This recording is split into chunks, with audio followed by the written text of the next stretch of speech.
Let's be honest. The guilt doesn't just magically disappear when our children turn 18, right? It's like this invisible thread that stays tied to our hearts, reminding us of all of the should haves and could haves and if onlys. But here's the truth I want to explore today.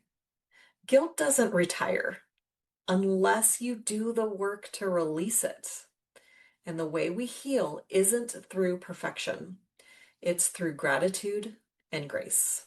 I once had a conversation with a mom, we'll call her Linda, whose kids were all in her 30s. She told me, I thought when they were grown, I'd finally stop worrying. But now I just feel guilty about the things I can't fix. Her daughter had recently become a mom, and she noticed that every time her daughter struggled, she felt like she was failing all over again. That's the sneaky nature of generational guilt. It finds new ways of expressing itself. It becomes overhelping. It becomes over apologizing. It becomes walking on eggshells around our grown kids, afraid to say the wrong thing.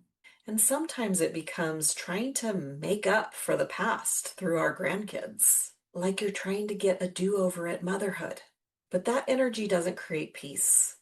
It creates pressure, both for you and your adult children. When I heard Linda's story, it reminded me that emotional healing isn't about the present. It's about what we choose to carry forward. Let's zoom out for a second. So many of our mothers and grandmothers were taught that love equals sacrifice.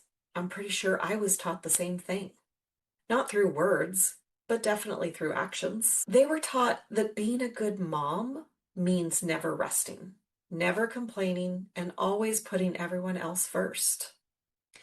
And when you've lived like that for years, it becomes your identity. So when the kids grow up and don't need you the same way, it can leave a void. That's when guilt sneaks in. It whispers, you could have done more. You missed too many moments. You were too strict or too lenient. And if that guilt isn't processed, it becomes inherited. Our daughters and their daughters feel that same pressure to do everything for everyone. That's why I say guilt doesn't retire when your kids turn 18. It gets passed down until someone decides to break the pattern.